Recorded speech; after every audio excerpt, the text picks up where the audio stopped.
The conversation on UFOs, UAPs, and non-human intelligence has long been shaped by experience, speculation, and secrecy. What's missing is a coherent approach, one that separates data from interpretation and evidence from belief. Humanity now stands at a threshold. Encountering a non-human reality is not only a scientific mystery, it's a civilizational challenge.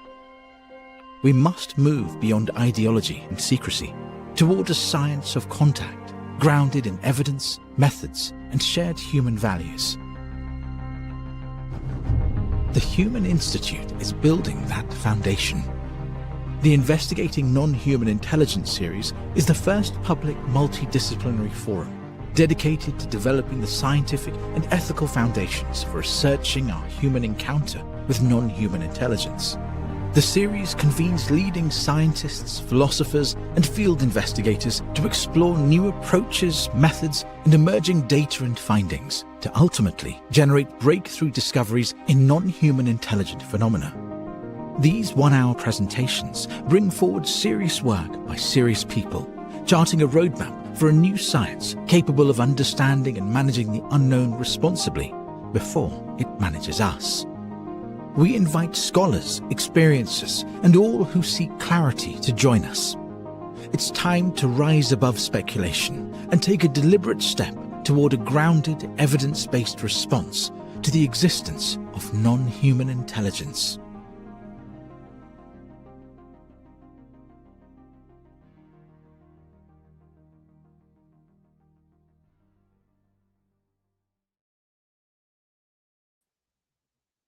Hello, everyone. Welcome. My name is Reed Summers. I'd like to welcome you to this panel discussion in the Investigating Non-Human Intelligence series, an initiative of the Human Institute presented in partnership with UAP Med. Again, my name is Reed Summers, and I want to thank you for joining us on this journey of exploration and examination of the potential existence, presence, and activity of a non-human intelligence in the world. The Investigating NHI series exists to bring the study of UAP and potential NHI out of the secrecy and shadows of speculation and into the light of rigorous public discourse. We're setting out to establish the scientific, research, and investigatory practices necessary to evaluate both presence, activity, and ultimately the intent of a potential non-human intelligence, as well as to lay the intellectual groundwork for what may become ultimately a new field of inquiry, the study of NHI. In recent years, both former and current US presidents have publicly acknowledged the legitimacy of investigating UAP and the broader possibility that extraterrestrial life may exist. And very recently, we have seen a current presidential directive issued calling for the release and review of government files related to UAP, UFO, and potential extraterrestrial or alien life. Regardless of what anyone's interpretation of these developments might be, I believe it does signal a shift. The subject is entering a more formal political and institutional phase of investigation. And that shift in phase requires a renewed scientific engagement on this issue. And that is exactly what today's panel is focused on. Today's panel is titled The New Science of Non-Human Intelligence. And our aim here is not to presuppose the existence of NHI, but to examine what a rigorous interdisciplinary science would require if such a possibility were to be evaluated responsibly. Here we'll be asking what conceptual frameworks might be missing, what instrumentations and field protocols must be developed, what evidentiary thresholds must be articulated before we can move claims of anomalies to final proof and discovery of a potential form of non-human life. Our focus today in this panel is to bring together three researchers working at distinct but complementary edges of this problem, with work spanning astronomical data analysis, real-time field instrumentation, and materials and biophysical research. We'll be exploring what a scientific roadmap might look like as we enter this new science of non-human intelligence. How do we transition from isolated anomalies into structured research programs? And what kind of institutional standards need to be in place? Statistical, biological, even epistemological, before we can raise claims to the level of real knowledge and full discovery of non-human forms of life. In this series, we're examining an 8-part roadmap as we begin to explore the reality of a potential non-human intelligence. And I'd like to put up on screen a slide. Here you will see, let's see, get back to this. There we go. You'll see the 8-part roadmap that we are working within in this series. And this panel wraps up the part 1 of the series on the scientific and research foundations of investigating non-human intelligence. But we look forward into 2026 and 2027 to explore these also additional very important areas of research and inquiry. With that, I'd like to welcome Ted Rowe. Ted is co-chairing this series with myself. And Ted, great to see you. Thank you for joining me. And I'll let you take it from here and introduce the speakers. Well, hello, everyone. Today's panel discussion will focus on identifying the boundaries of a new science of non-human intelligence and map a path of research, collaboration, and funding. So with that, let me introduce our panelists. Dr. Gary Nolan, the Rachford and Carlotta A. Harris Professor in the Department of Pathology at Stanford University School of Medicine, a powerhouse of innovation. Dr. Nolan has published over 300 research articles, holds more than 40 U.S. patents, and has been recognized as one of Stanford's top 25 inventors. Beyond his pioneering contributions to cancer biology and immunology, Dr. Nolan is a central figure in the scientific investigation of the unknown. He is the co-founder and executive director of the Soul Foundation, an organization dedicated to establishing a rigorous academic framework for UAP research. His expertise has been sought by the U.S. government and aerospace companies to analyze medical data from individuals who have encountered anomalous phenomena, as well as to perform sophisticated isotopic analysis on alleged UAP materials. Whether sequencing DNA of controversial specimens or applying the scientific method to materials from beyond our current understanding, Dr. Nolan remains a fearless advocate for transparency and empirical inquiry. That would be Dr. Nolan. Dr. Beatrice Villaroyal, a leading astrophysicist and researcher at the Nordic Institute for Theoretical Physics in Stockholm. Dr. Villaroyal has gained international recognition for her innovative approach to searching for extraterrestrial intelligence by looking for physical artifacts rather than just radio signals. She is the principal investigator of the VASCO project, which uses historical data and citizen science to identify solar reflective transients years before the launch of Sputnik, in which suggest a possible presence of artificial objects in Earth's orbit decades ago. A recipient of the prestigious L'Oreal UNESCO for Women in Science International Rising Talents Award, Dr. Villaroyal is also the leader of the ExoProbe project, which actively hunts for extraterrestrial probes within our solar system. She is a prominent voice in the scientific study of UAPs, serving on the Natural Sciences Advisory Board of the Soul Foundation. And Dr. Massimo Teodorani, a prominent Italian astrophysicist whose career bridges the gap between conventional stellar physics and the rigorous study of anomalous phenomena. Holding a PhD in stellar physics from the University of Bologna, Dr. Teodorani has a storied background in mainstream research focusing on supernova, compact object binary systems, and SETI projects. He's perhaps most widely recognized for his pioneering work with Project Hestilin, where he spent decades applying astronomical and spectroscopic techniques to investigate plasma-like atmospheric anomalies. A prolific author of 25 scientific books, Dr. Teodorani's research also delves into the complex relationship between consciousness and quantum mechanics.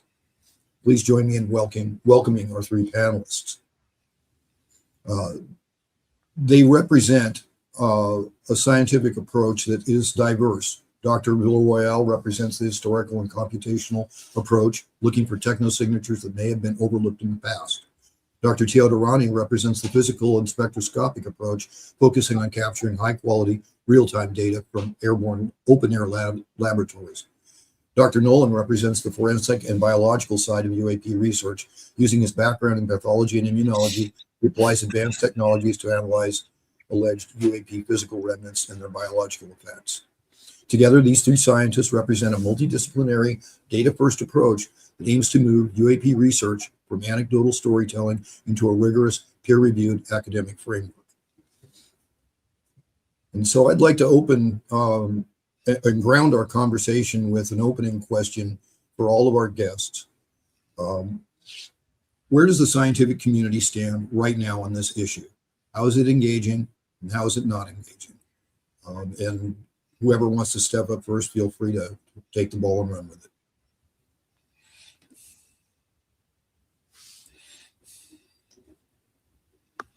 Silence out there. Dr. Teodorani, would you like to speak to that? Well, I don't see any real changement in our scientific establishment in the approach of this problem. There is still stigma. I don't see an evolution, at least not in my country. And so, but I noticed that several my colleagues are very curious, so they speak between themselves, but they criticize researchers that are studying this problem. Publicly, they criticize them, but privately, they are curious. So, official research establishment, in terms of establishment, is still, in my opinion, backwards. In spite of the fact that we have at the present time all the equipment, all the sensors that are necessary to make a big step forward in this research. So we have to convince them, we scientists, that it's time to turn this research from a curiosity into a key project of the same level as subnuclear research or cosmology, because it's very important, not because of the extraterrestrial thing, which is a possibility, but from the point of view of what we can learn from the physics point of view for our own knowledge. Okay, so I think this is my impression. Anybody else want to weigh in on that?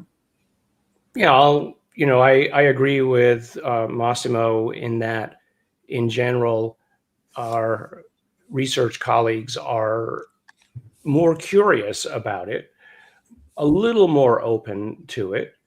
I found, at least in biology, in my more, immediate circles of scientific friends, I often get the statement, if it weren't for the fact that it's you saying it, Gary, I still would think it's crazy. Mm-hmm. And so, but I do see a general increase in those who already were pre-interested, willing to step forward. And actually, if anything, asking advice on how is it that they can step into the arena safely, and what are the rhetorical approaches that I've used, or at least I tell them the rhetorical approaches that I've used to allow for the question to be asked.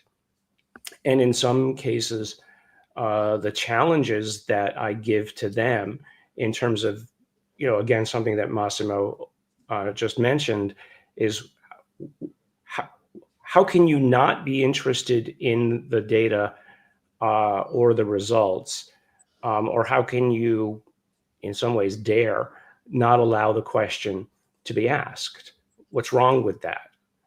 Mm-hmm. And so I think, this might come later, but how do we formalize some of these kinds of points so that they could be easily repeated by individuals who want to put their toe in the water but are still afraid? So what are the simple teachings that we could do for that? The general public is a wholly different matter. They're much more open to it. But then they don't have their reputations on the line usually, at least the general public. So that's kind of I'm actually happy with the progress so far. Of course, I would always like it to be better, but.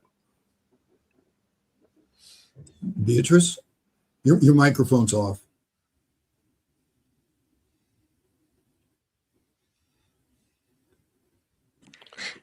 Sorry, I ahead. agree generally with both Gary and Massimo in the way how I view it. It's a little bit more open now. It's not as bad as it was 5 years ago, but people are still very, very scared.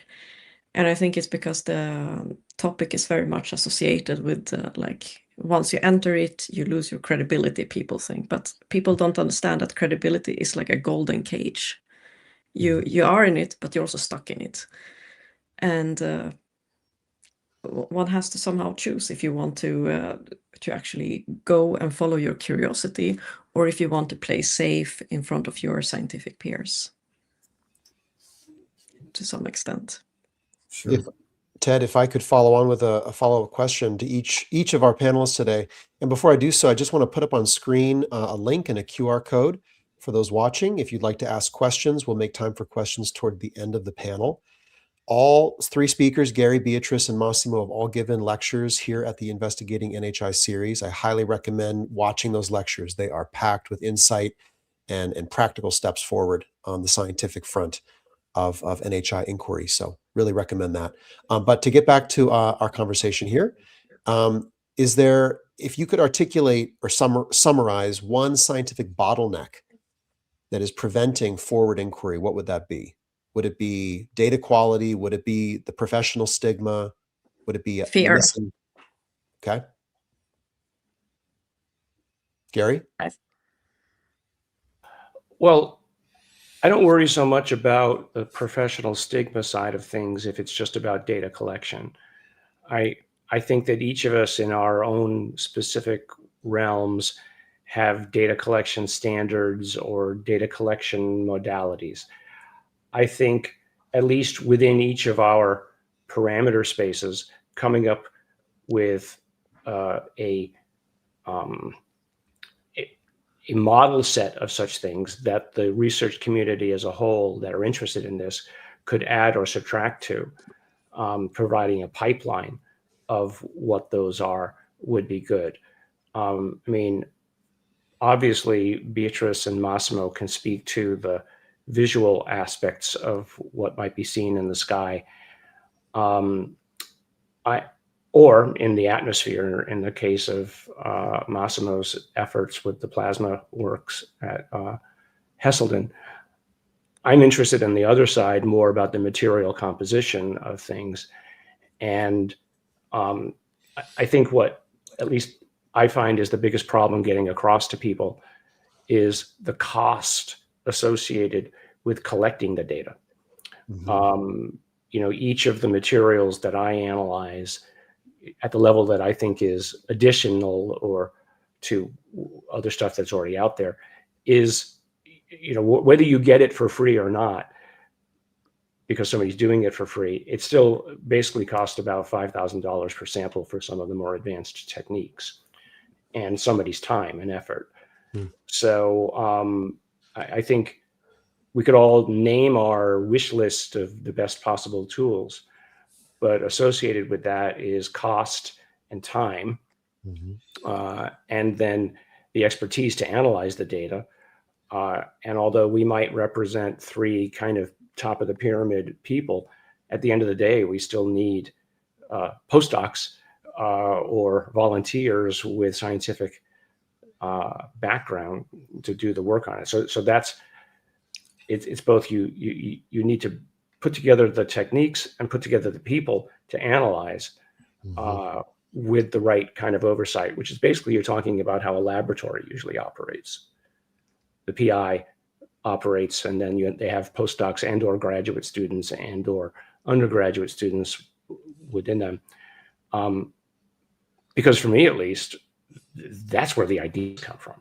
I might have published zillions of papers, but it's only for the first, let's say, 8 to 10 years of my life that I actually do any of the experiments myself. It's usually directing my students and then packaging their work in a way that I know fits the scientific expectations. So we have fear in the professional scientific community. We have the problem of cost and capacity to undertake this credibly. Massimo, is there anything else that comes to mind to you as a roadblock? Well, I think we need a more analytical approach to the problem in terms of measurements, because what I'm observing since Project Esdalen in 1984 and Project Galileo since 3 years ago, I noticed that there is a sophisticated approach to very rigorous um, capture of data, but it's more in terms of surveillance system.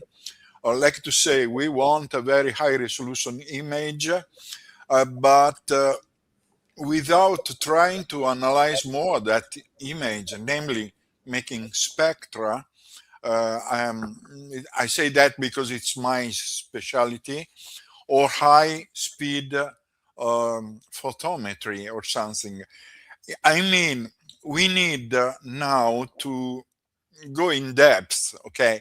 Not only to say, yes, there is a phenomenon, we can distinguish it from airplane, from drones, from birds or so, but we have the potential to measure the phenomenon in great detail. In particular, some of these phenomenon, because I've been studying the literature, even if it is so-called gray literature, are very luminous.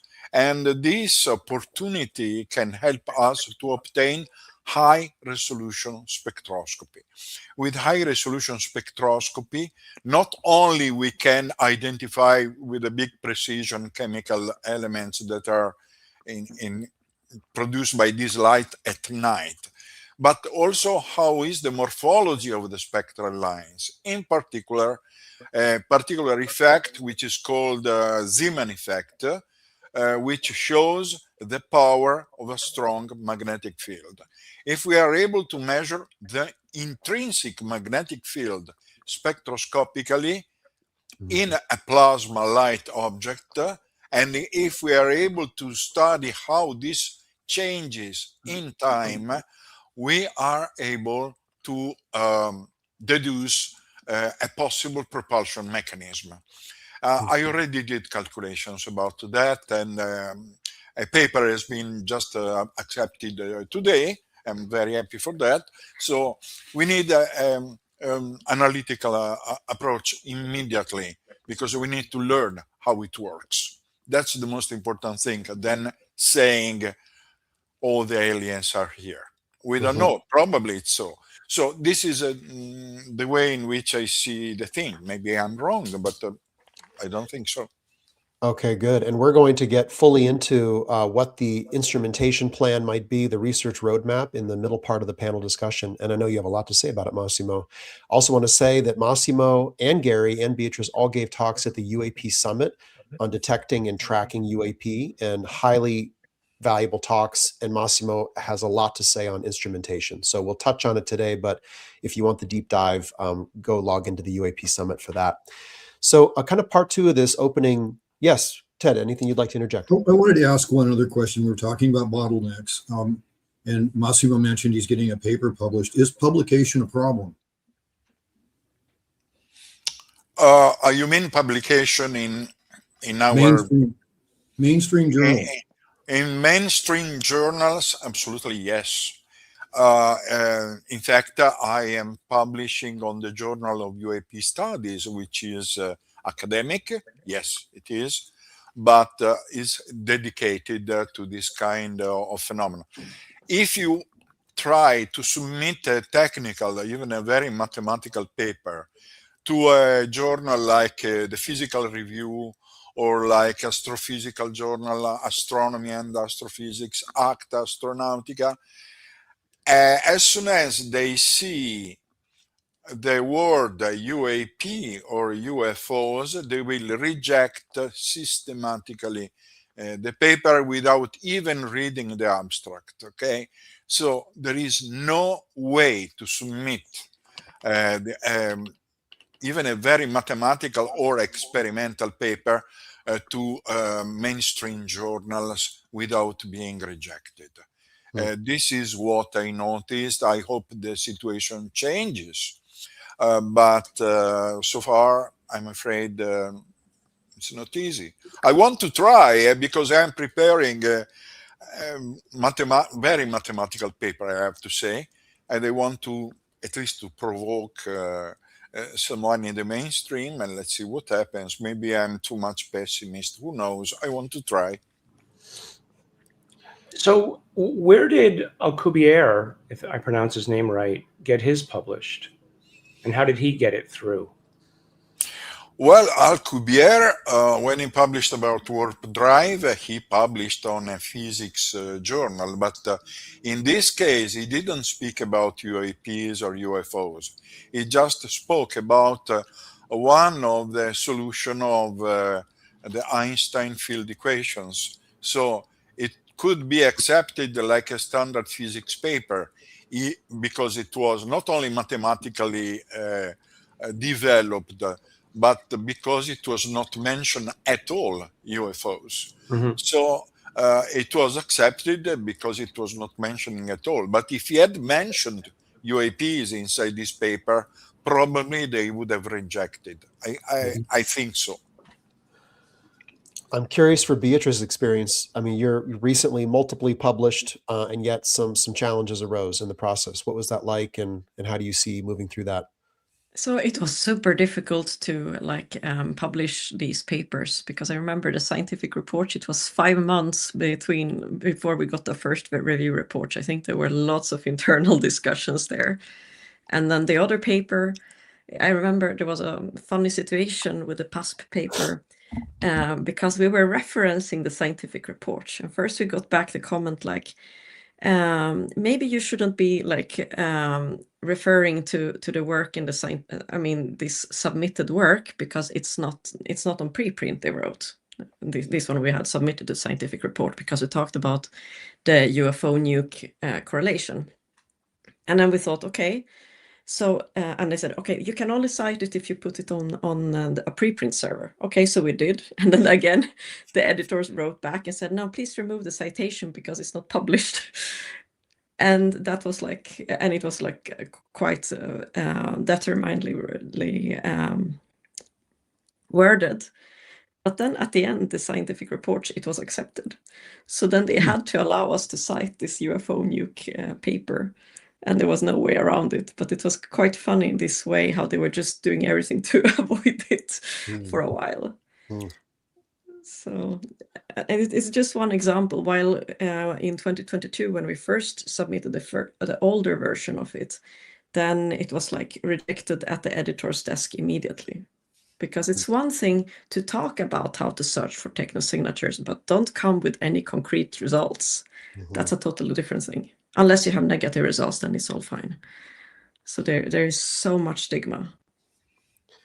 For those in the public watching this conversation who are not fully up to speed on the scientific method, they might be wondering, well, why bother? Why go through the morass of peer-reviewed journals and the scientific mainstream? And maybe Gary or Ted, because you have much more experience than myself in this, why is it so important to pursue peer review and to engage in that process? Speaking the peer review, people sometimes mistake peer review as agreeing with your, let's say, speculations or conclusions. Conclusions is a hard word. You can only really conclude things in math, where you can set the guardrails of the outcome very specifically. It's very hard, and we often do not in biology conclude anything. We just say it supports the hypothesis that. So my approach, whether it was the Atacama skeleton or the Council Bluffs paper or new papers that we're writing, is to very carefully only give a short paragraph as to the origin of the material or the sample in the case of the Atacama, and then just say, we're just here to figure it out, and then here's the data and our speculation. And we didn't get any pushback along the way for the Atacama. I mean, we got good reviewer feedback. And Beatrice, I would say 5 months, you're lucky. I mean, even my regular cancer biology papers, sometimes we have to ping the journals after 6 to 8 months and say, hey, are the reviewers done? So I wouldn't see too much. I wouldn't see that as anything more than, let's say, time and to find reviewers. The Council Bluffs was interesting how easily that one went through. So I started this as, it's not about your conclusion. The real point of peer review is to say, to the extent that you have any data, did you use the right methods to come to any of the speculation or conclusions that you might have made? Now, reviewers don't always necessarily think the same way. Very often, reviewers think that their point in reviewing the paper is to tell you whether they think it's right or not. And especially if it might counter whatever their current bias is in immunology or whatever, they might push back. And so the key part in that back and forth discussion with the editor is, I at least find, to point out what that bias is verbally with the editor and not in writing, and then ask the editor how it is that I best address the bias in my reply to the reviewer without looking like I'm, yelling at them or calling them, idiots. Although a couple of times I've had to do so, literally in the review, say, this is so wrong that I question your competence. That, of course, usually elicits screaming and yelling on their side. But then I use that later with the editor to say, well, look, they were biased.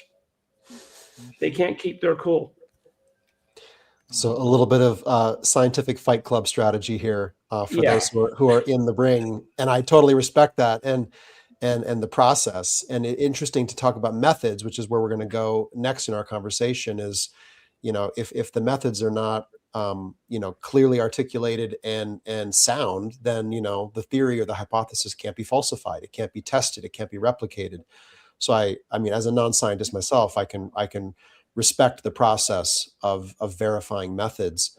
I'd like to move on in this. Again, we're in the initial phase here of this conversation. And I know for those watching, the UAP or UFO newsfeed is dominated right now by the recent statement of intention by the sitting president of the United States and a declaration to relevant agencies to release information regarding UFOs, UAPs, extraterrestrial, and alien life as a possibility. I'm curious, three scientists here with us on this panel. At this moment, what do you think the overall scientific community's response to this posture and to these statements should be? Excitement. No, Bea, speak. Go ahead, Beatrice. It should be excitement, because this is so interesting. If they release a lot of information, what can we learn? What new hypotheses can we build? Because there might come out something that will help us, or some piece of the puzzle that will just help scientists in how to pursue the scientific search of UFOs. But instead, we get SETI Institute. They go out and say that it basically obscures the research. And I'm just like, come on, guys. They made some public posts that I don't remember exactly how it was worded. Gary, do you remember if you saw it? I think you saw it. I don't remember, but your take on it is, I think, correct, that they were saying it basically they're saying that it muddies the water. And I posted underneath is, well, you're fine if it's 400 light years away because you can't actually go there and verify it. So this seems a very cowardly position to take. And so I think we have to just openly say that. It's sometimes you have to fight fire with fire. And so that means sometimes going a little bit more than you would normally say in an open meeting. But if you've ever been to any of the biology meetings that I go to, there are open fights from the speaker's microphone to the person giving the talk, where people are arguing with each other. And usually the best thing to do is to say, okay, well, let's talk about it later. But that is still a healthy sign, because when I was going to the SETI meetings in the past, it was the most boring meetings you could imagine. Everyone were sitting there saying, oh, that's so nice. Yeah, nobody has found anything, but that's a nice and beautiful suggestion of how to apply this or that filter to the radio data. Yeah. It was killed. I mean, it was so boring that one can't Yeah, compare I it mean, to anything else. well, it's a shocking position. I mean, I remember, and this actually relates to Massimo's work. Jacques Vallée and I were asked by SETI to write a paper on, new SETI. And, it's online somewhere. It never really got published. It just got, put online. And we decided to make it about consciousness, a search for consciousness rather than a search for technology, because then you can start expanding your view of where it might be, and how it might communicate. And surprisingly, they accepted it for us. And I apologize, that's the leaf blower in the background. They accepted it to be put in, but they would not let Jacques come to the meeting. They would only let me. That's And terrible. I was just disgusted by it. And I said, no, I'm not coming. How dare you? He's my mentor. I'm here because of him and what I learned from him, not in spite of him, nor instead of him. So I never ended up going. And I probably would have been just as bored as you were, Beatrice. Well, actually, I had a similar experience like you are sharing with that I applied to become an affiliate at the SETI Institutes. It was right before they got this $200 million. And I didn't have any position at that moment. I mean, or I was running short on the grounds, if we say it like that, like, the 1 month left or something of my postdoc. And so applying for this position, and then they write me back that, yeah, if you come here, that you cannot collaborate with this particular collaborator of yours because he's radioactive. So you can't have him on any projects or any papers or anything like that. So of course I also rejected it. I just don't accept that someone tells me who I can work with or not. It's just. In the first lecture of this series, Dr. Mike Safone made a very compelling pitch to begin examining the Earth system for signs of life and potential technosignatures, and not bar that inquiry with this fixation on it must be sufficiently remote for it to be of sufficient validity for scientific inquiry. And I thought that was some great points made. I know, Massimo, you're trying to get a point in here. How do you see it? Well, I have to speak about my experience in the SETI field, because I worked with SETI for at least 10 years with my group at Radio Astronomy Institute, and then by myself. I went to the Society of Astronautical Society in Europe at the San Marino Congress, SETI Congress, and I gave 2 presentations about the technosignatures. One about Dyson sphere around other stars that are far away, and another one about hypermotion objects moving inside the solar system. And they appreciated, they clapped, and I was surprised because I spoke about technosignature. At some point, with the boss of the Congress, very good man, a very good scientist, I told I want to submit a paper, a peer review paper. He said, oh, you don't need that, you're sufficient, you're abstract. They didn't want that I submit a paper about technosignatures at a time in which they still were thinking that hunters of technosignature are similar to ufologists or something like that. I won. I was able to publish 2 papers on Acta Astronautica. 2 years later, I wanted to submit a different paper because I'm not monomaniac about some things, but I like to explore several other possibilities. And one possibility was based on research on plasma and on the possibility that plasma behaves like a living being after physics research that were published on the New Journal of Physics, after work by Roger Penrose and Stuart Hameroff. Okay, so I submitted the possibility to monitor plasmas in order to see if there is some kind of intelligence, which was based on peer-reviewed paper published on physics journals. And the guy, the boss, told me, don't dare to come to Paris to the Congress because most of the committee have voted against you. You know that you're very rigid, okay? Instead, I think you have to explore several possibilities that we don't know yet. What is life? We are not sure if life is based only on carbon or, in case, silicon and not on plasma form of life. So just to give you an example of my experience. Okay, interesting stuff. So to play the devil's advocate, some of the science community and certainly in the general public might say, okay, well, the president has made this statement on his private social network. It's basically its narrative, its story. Gary, you have this great quote from the UAP summit that the problem with stories is that stories don't scale. What do you do with a story, right? What comes next? And so we have it remains at the level of assertion or some sort of mandate to relevant agencies.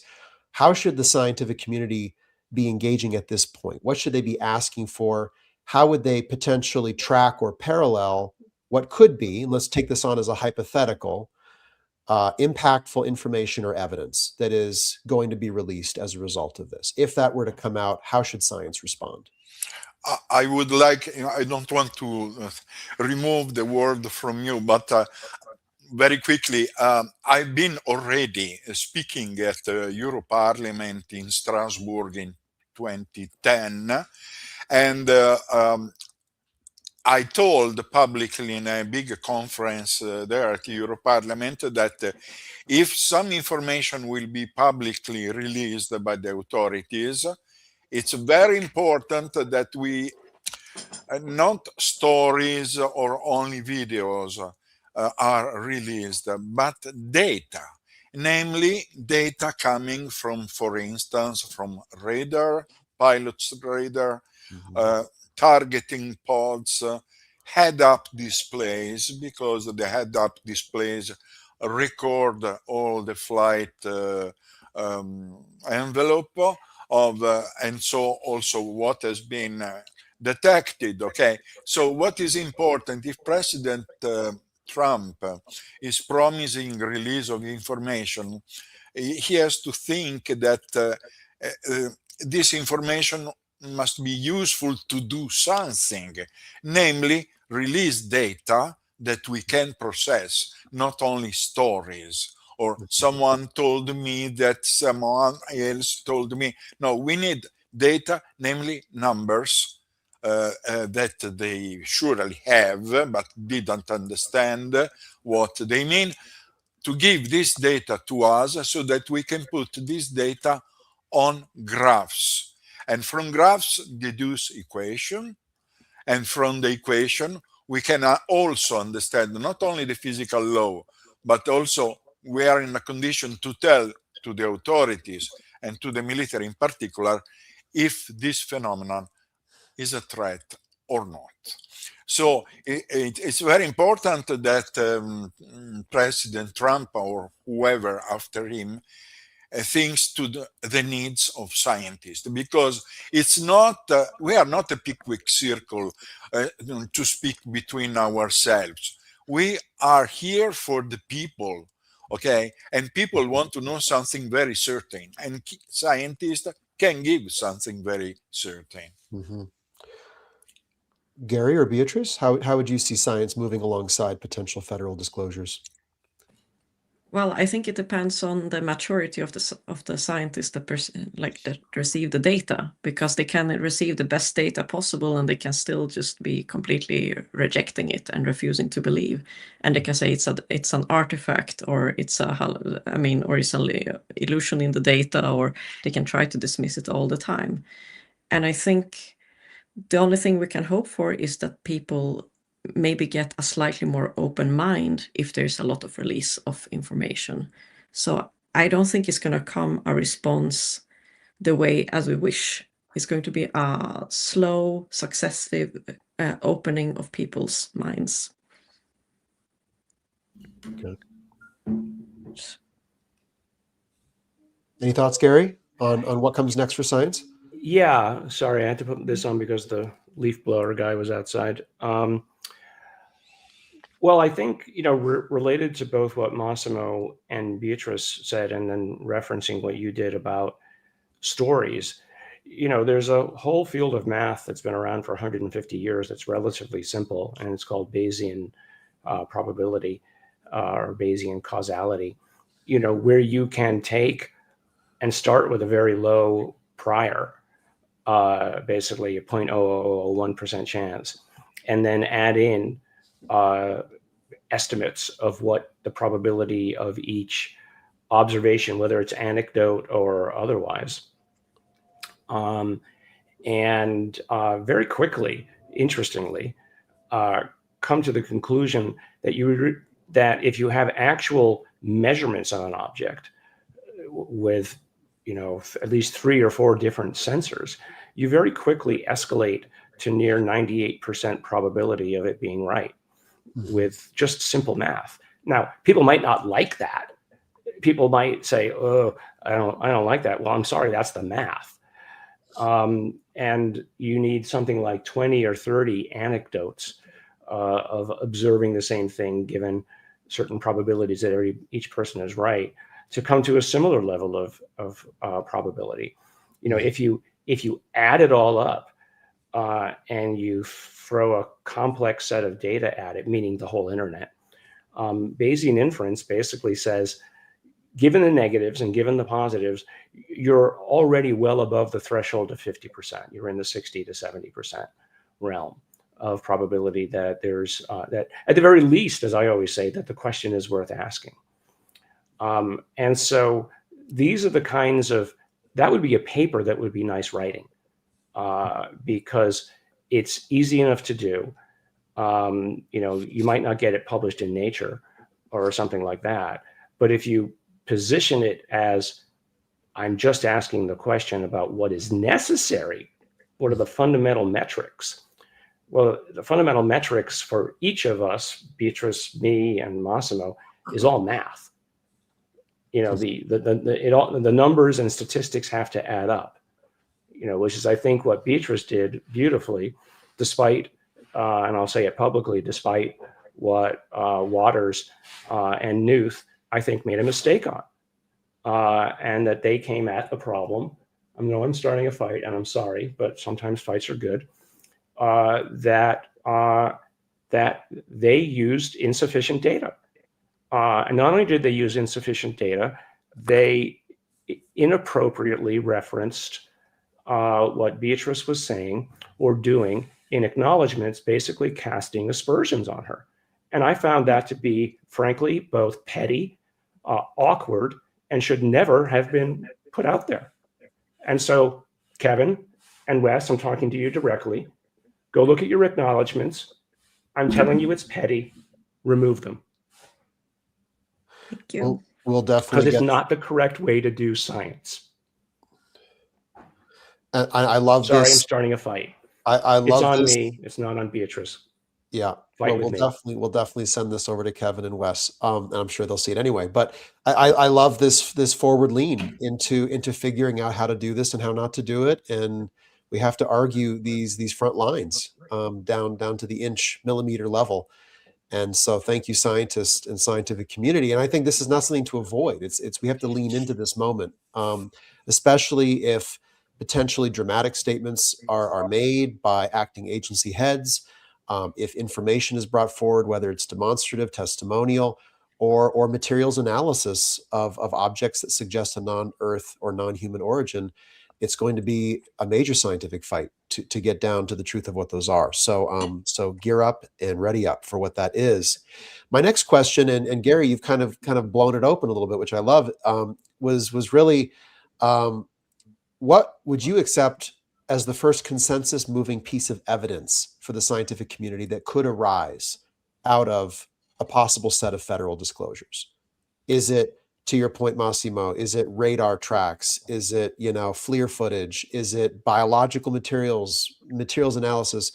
And to your point, Gary, just to bring it back in, the Bayesian approach, which is, it may not be one thing. It may be a combination or an addition, an additive nature of different things that suggest higher probability, if not full conclusivity. And that's really important too. Well, I think if we could get video that is, let's say, provably non-AI. I mean, that label is always going to get thrown at any evidence these days, fortunately or unfortunately.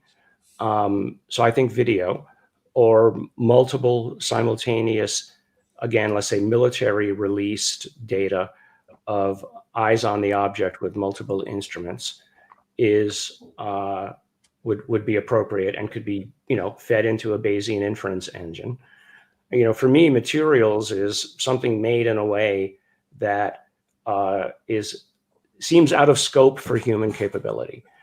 Our recent observation that the silicon ratios of a large chunk of material seem so far off, and that, a postdoc over in the engineering department suggested that, the way to get this would be through neutron activation, and showed by equations that the ratios that we saw were exactly what the neutron exposure would accomplish. So I'm the original, scientist or the original skeptics. I don't need skeptics. And debunkers are certainly not scientists, and they're not skeptics either. And so I want people to tell me really why I'm wrong about what that neutron activation might mean. Somebody else come to me and say, hey, Gary, the equations are wrong. Oops, you made a mistake. Fine. Science is right today, wrong tomorrow, and righter the day after. And that's the way it should progress, in my opinion. Mm-hmm. Beatrice or Massimo, what do you think would be the base minimum evidence to move forward? Something I can say that I dream of is that I would really like to not only detect objects, let's say in these old plates, or detect them today, but imagine if we actually could get one of these objects down so that, for example, Gary could do the material analysis. For me, that is kind of the holy grail, to get access to the physical material, because I don't only want like indirect evidence or imaging evidence or something that is impossible to touch. I would like to actually have physical samples. And I think that is kind of the goal, maybe for all of us, to get that kind of physical sample so that we are 100% sure that this is really not ours. This is really not something humans can produce. Yes, this is very important. I reconnect to Beatrice's discourse. It's an example that I take from astrophysics. In astrophysics, how do we understand the physical mechanism, for instance, that animates active galactic nuclei? How do we understand that there is a big super mega black hole in the nucleus of these galaxies? How do we know that some stars called Cepheids are pulsating? We know that not from static images, but we know from the variability of their light observed simultaneously in several wavelengths, from the radio wave band up to the gamma rays. Okay, so only studying the variability of a phenomenon, we can understand the physical mechanism. So I want to apply the same mechanism when we study light phenomena in the sky, because the physics is the same. It's the same photonics, it's the same electromagnetic spectrum.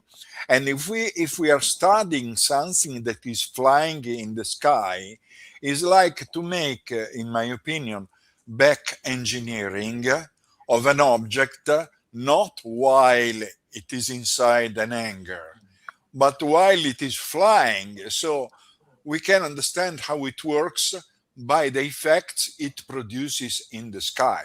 So maybe it could be sufficient only 1 minute of observation, if we are lucky enough, if we are able to see a correlation between color, amplitude of the light, radar signature, magnetic field, and we see how it changes in time. We might deduce the effect that a propulsion mechanism produce in our environment. And that would be, I could say, a smoking gun. Mhm. Okay, thank you. At this point, Ted and I would like to move on to kind of another part of the conversation and begin to look at what this series is articulating as a new science of non-human intelligence. We're only all here because there are growing signs that UAP are structured craft, apparently in some cases and in some classes not under human control. There's no prosaic explanation for them.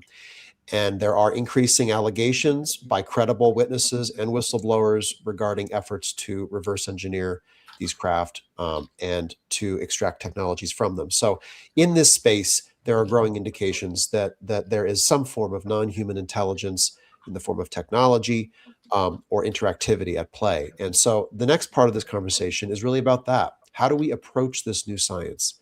And to begin this, I'd like to play back this 4-minute selection from the first lecture in this series by Dr. Michael Safone called Toward a Science of Non-Human Intelligence, where Dr. Michael Safone kind of introduces this concept, and then we can talk more about it and begin to parameterize this science. What is the science? How do we approach it? And how do we begin to do it?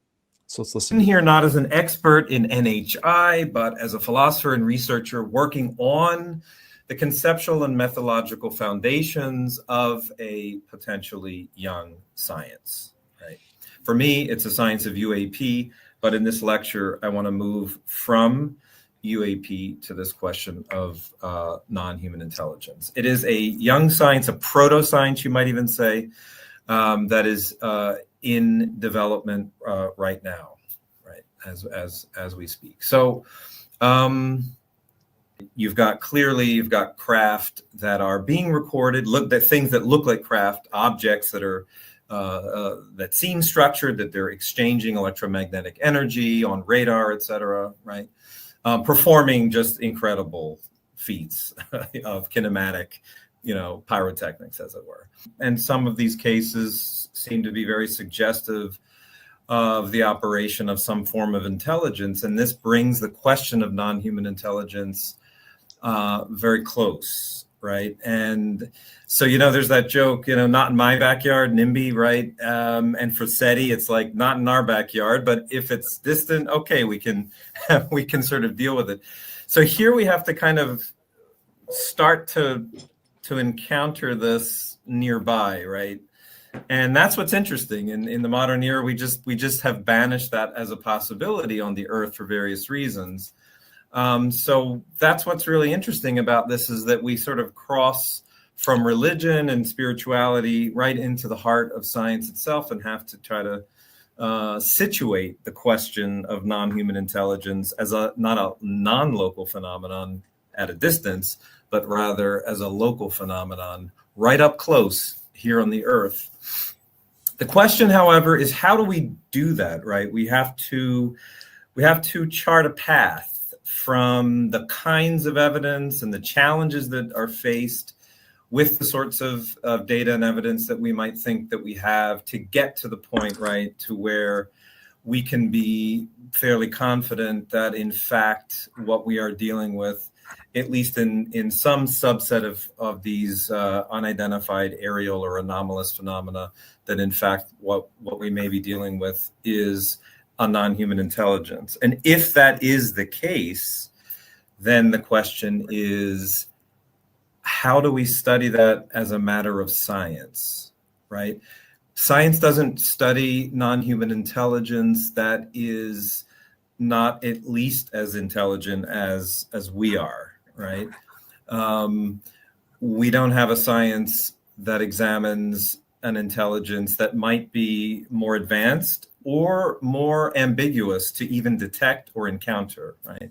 More and more, right, scientists are getting interested in that, right, in bringing to bear the traditional structures of research and data gathering, instrumented observations, right, putting instruments, well-calibrated, well-characterized instruments on the problem, right?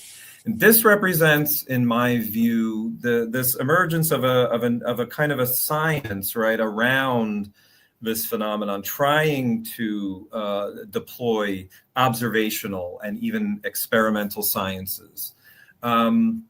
This, to me, represents a rather significant and noteworthy historical, philosophical, and methodological shift from how the subject had been essentially or effectively engaged in the past. Okay, so we'll stop there. Do encourage folks to check out Mike's first lecture in the series. It had some great material in it, great perspective. Mike is a philosopher of science and is the founder of the Society for UAP Studies. Ted, why don't you kick off this section and get us talking about this new science? Ted, I think your microphone is muted.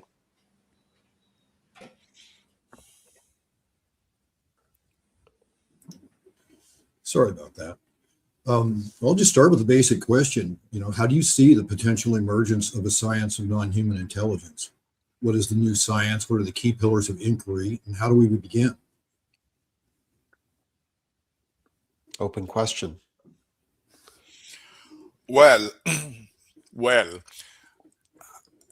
of course, this new science, this new subject of science must be treated very rigorously. Clearly, rigor is the most important thing because of obvious reasons. But being rigorous doesn't mean that we have to put, black glasses or that allow us to look only in one direction. We have never to lose the attention on the phenomenon itself, because otherwise we risk to select what we like more, what is more similar to our categories than to what it really is.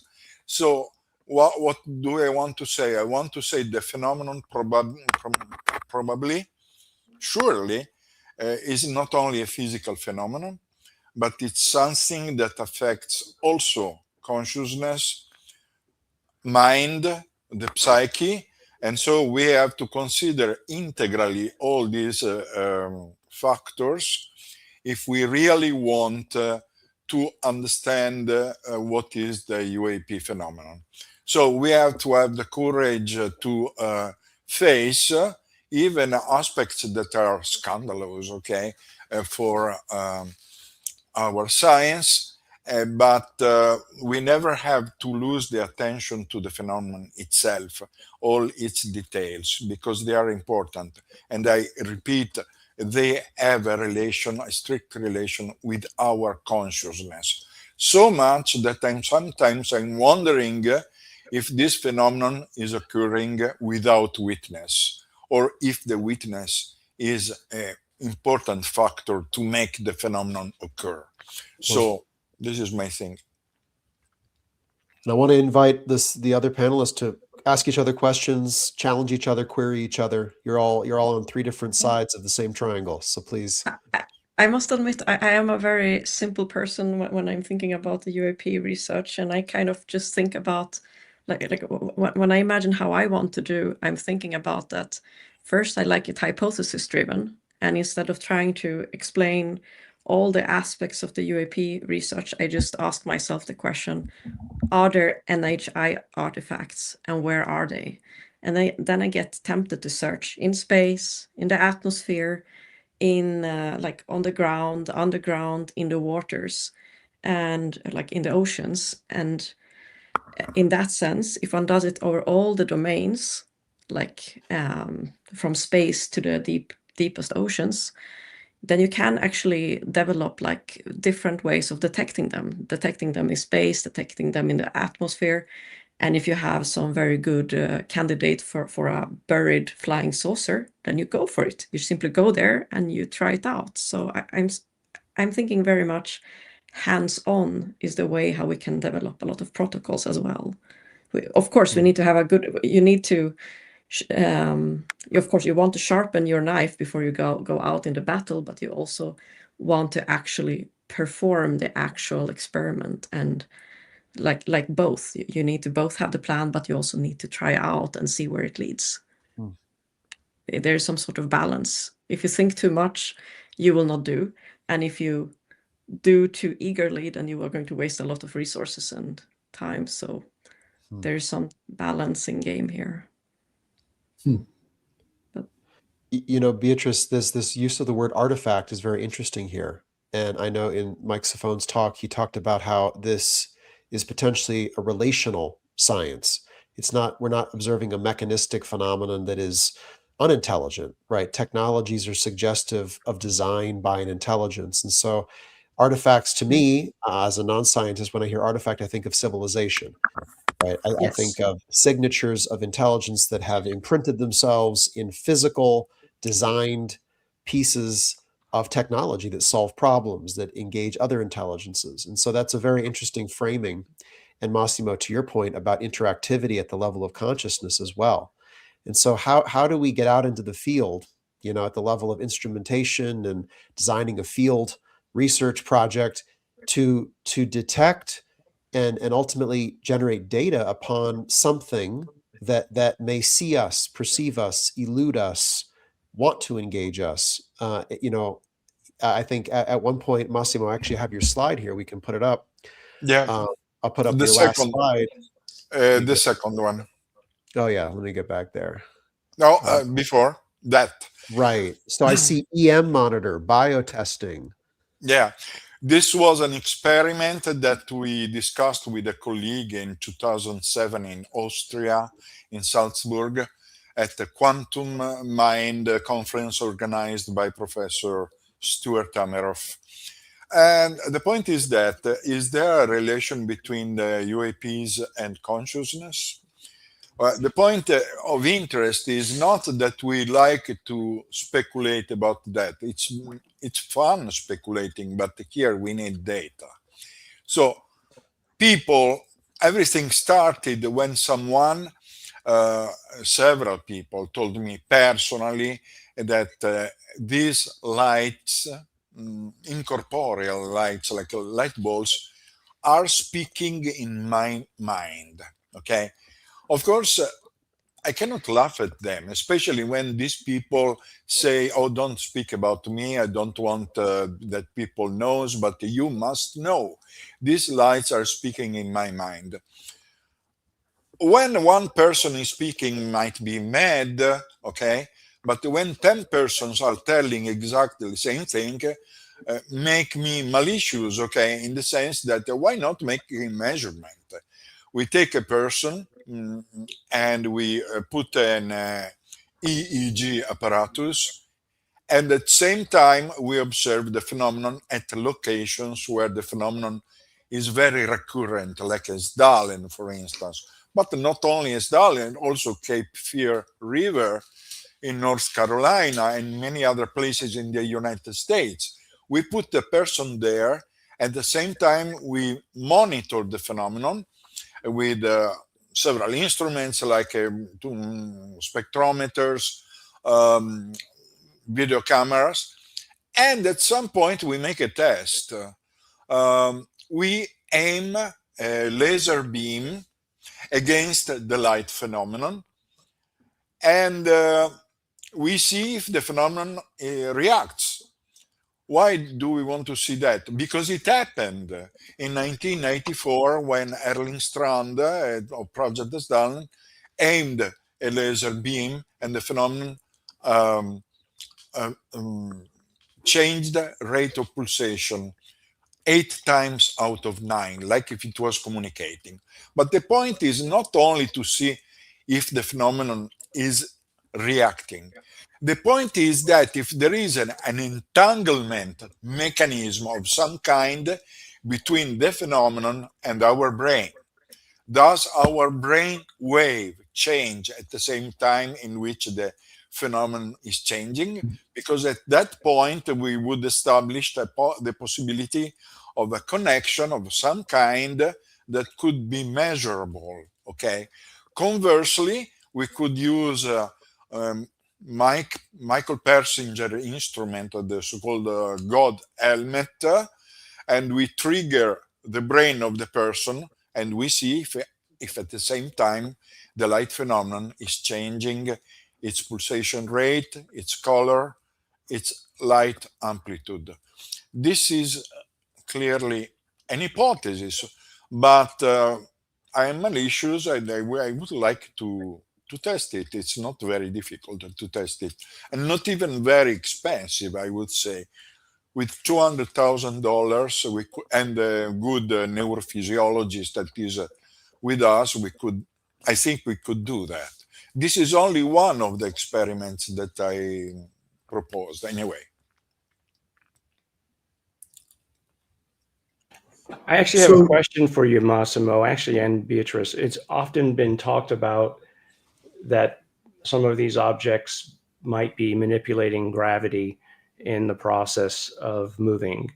So there are gravity detectors that could be deployed, and yet I rarely, if ever, see them listed amongst the tools or instruments that we should be using. Absolutely. Gravimeters, and not only that, but also there is so-called the gravitational lensing that is an effect, relativistic effect that we are observing, especially with galaxies, but also as a method to detect extrasolar planets, in gravitational microlensing. Practically, if there is a UAP in the sky and there is a field of stars around, we expect that those stars are moved like from a lens, like looking through a glass, okay? And also the light would be amplified.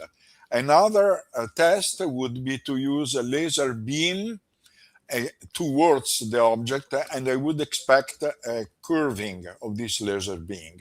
If we measure the distance of the object, if we measure the curving and the angle, we can deduce something about the gravitational field or about the so-called warp bubble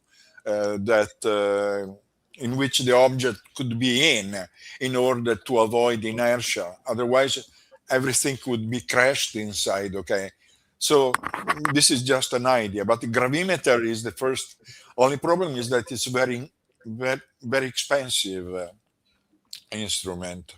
You need to find somebody in a mining company because they use it all the time to look for metals. Good idea. Yeah. Maybe we could rent some of these instruments according to the needs of the day. For instance, I was looking at the Skinwalker Ranch telefilms series, and they often rent instruments at the need, not buy the instruments, but they just rent, like ground penetrating radar, high speed cameras. So we wouldn't spend so much money if we rent only for a week, for instance. Yeah, if you'd like to learn more, those watching, about detection mechanisms, again, the UAP Tracking Summit had a lot of this on tap. And I know I just got a message from John and Jerry Tedesco last night about an instance of both electromagnetic interference and another instance, I believe, of what they are doing is shining some sort of laser beam upon the object and watching how it interacts. So it's fundamentally an interactive kind of scientific process. And we have a comment here from Julia Mossbridge in the chat. If I can get it back up.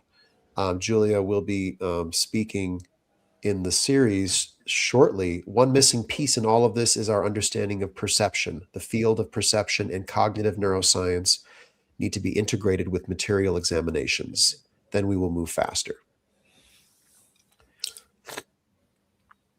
Along the lines of what Julia is saying here, as we talk about an emerging science of non-human intelligence, when do we get to the point where we're talking about the non-human intelligence and not so much about their artifacts and the behaviors of their artifacts? I always personally worry about trying to interpret they're intense, if only because I can barely sometimes figure out what my husband wants, for dinner. Sure. Or what another human wants. But may I sort of switch back to a question which was asked about what the science is? So in my area of oncology and cancer, we've been collecting data for 40, 50, 60 years, almost as long as the UAP. And often we were repeating experiments that had actually already been done. Or even if we came to a conclusion, we didn't have the access, or I don't have access to every single immunologist that could comment on what it is, nor do I have access to the greater literature that's already out there. And so we've been developing AI programs in our lab using large language models as the base. And again, much like what, let's say, the kind of data that Beatrice has collected, these images of cancer have enormous amounts of embedded knowledge in them that, relationships that wait to be understood. So I think an underutilized, but soon can be greatly utilized opportunity is to collect all of the data, put it into, an AI foundational models to retrain the base models with the raw data, because the raw data that's in there is basically only the stuff that's from Wikipedia.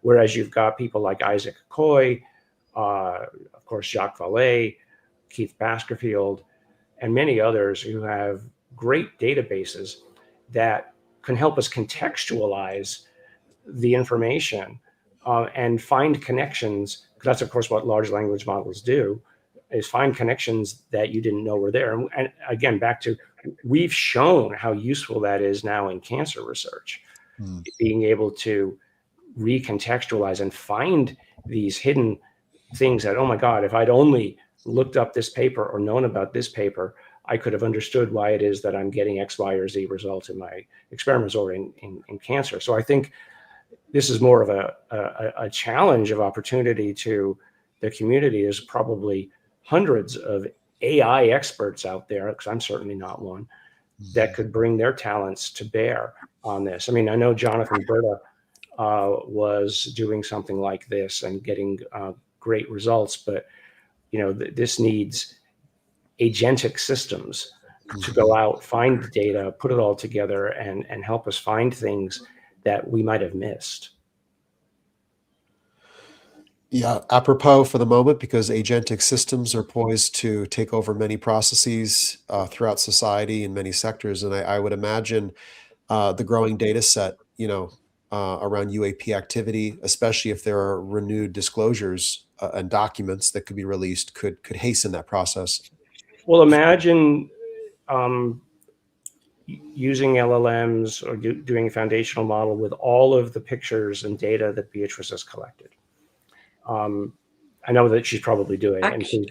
Actually, we have one guy now, I will not say who started applying machine learning to our 107,000. And my God, so interesting things come out, and I'm just like, I could only imagine. It's so cool. I mean, because we've done that, my field has done the same thing. There's a guy at Harvard who has done this on hundreds of thousands of tissue biopsies from cancer.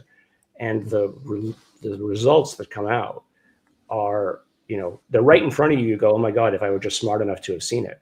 But once it's pointed out, you jump at the opportunity, because in my case, it's cures that are there and diagnostics.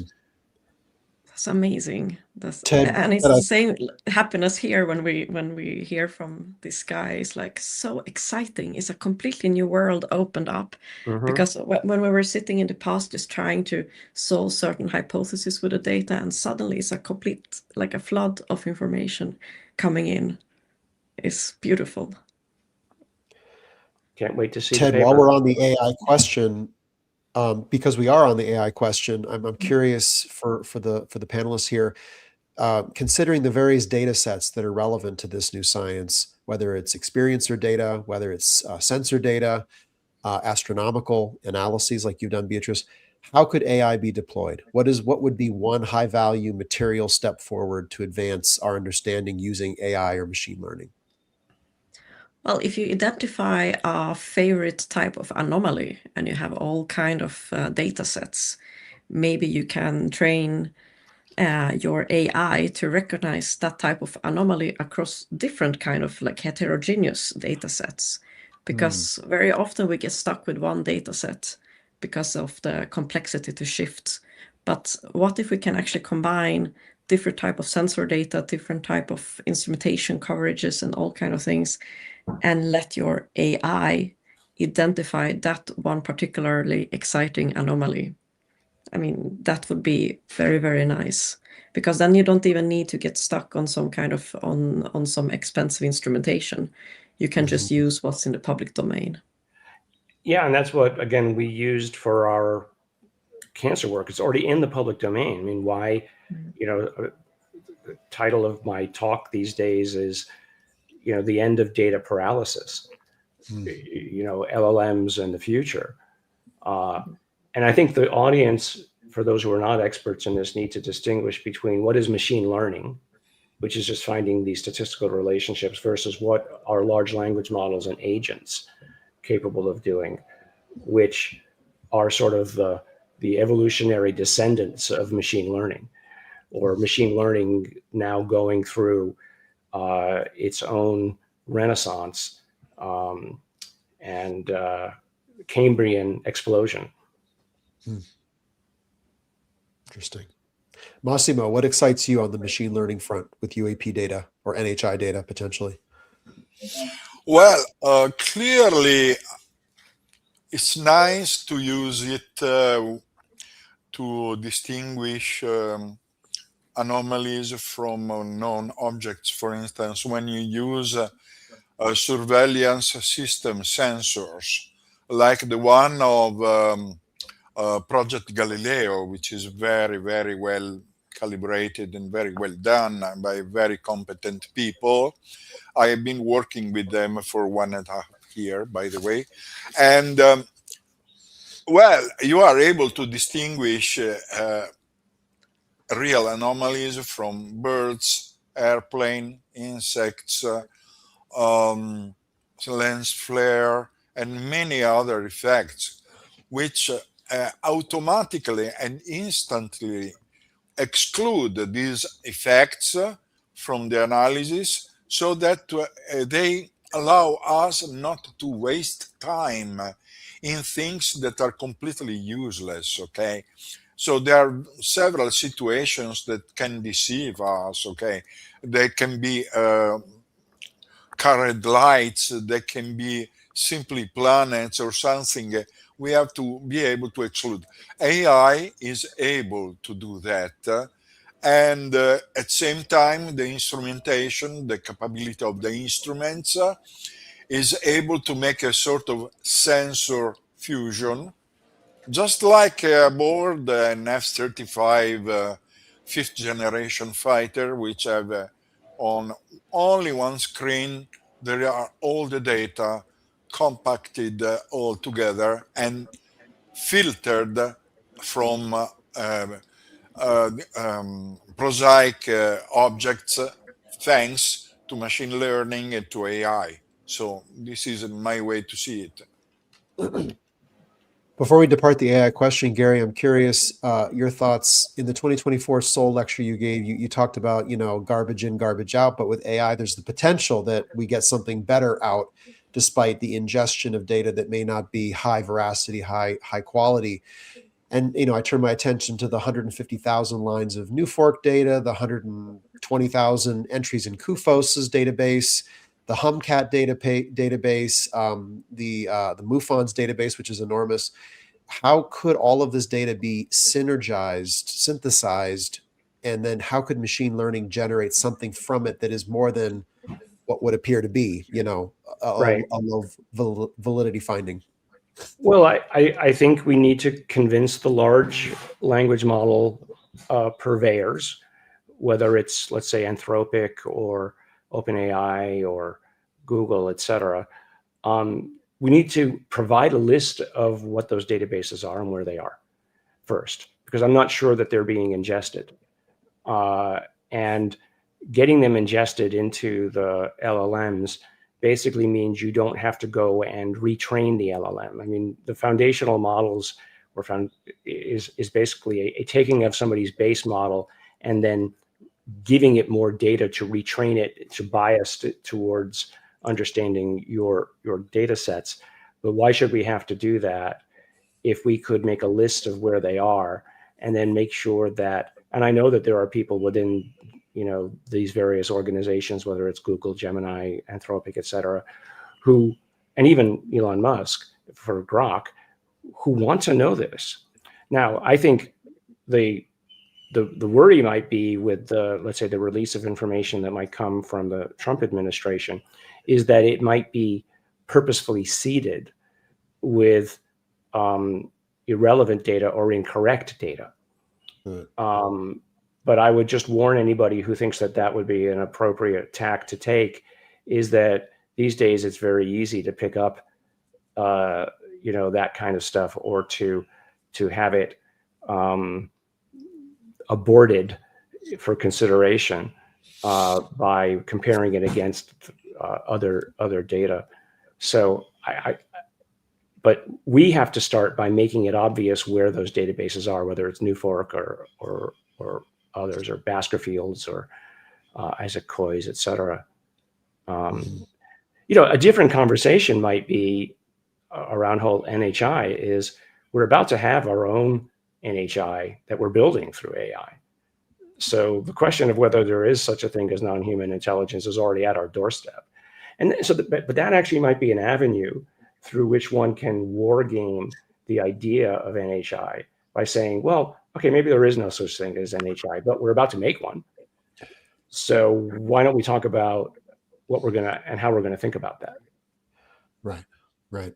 Yeah, the AI conversation seems to be something of a stepping stone for discussions of non-human intelligence, as all of these debates on controls and mechanisms for human safety get debated. I know the Human Institute has gathered a very extensive assessment of available data sets that are out there. There's a lot more than I thought available in the public domain. And to your point, Gary, has it been ingested by the major LLMs? Maybe not. It has not.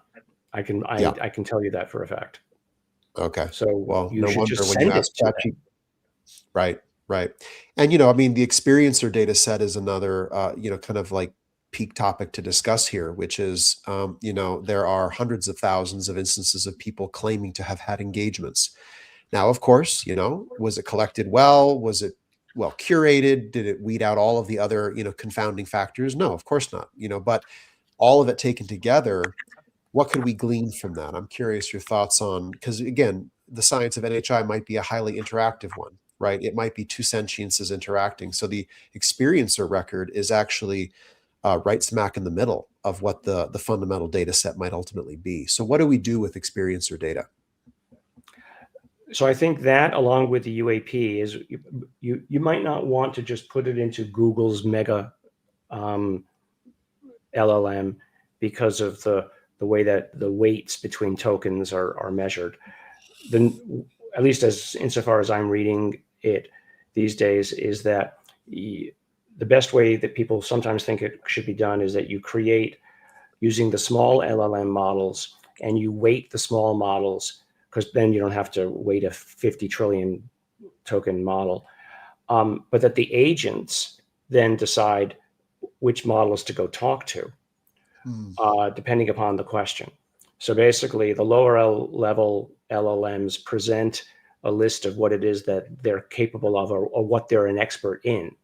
And then you have a super agent that sits and goes and sends out and gets information from them, because the local LLM, for instance, of a simple LLM, might not be tainted by, let's say, what the government puts out.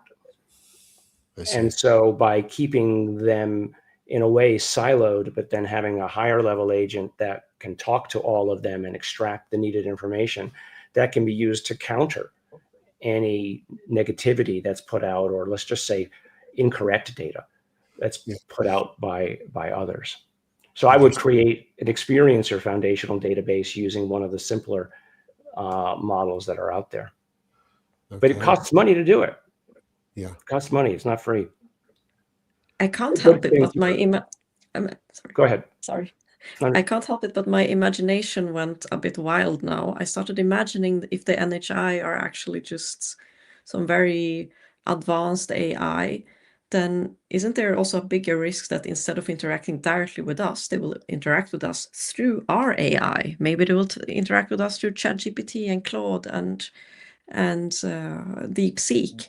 And we will be talking to this to these ChatGPTs and thinking, oh, I'm having such a synchronicity today.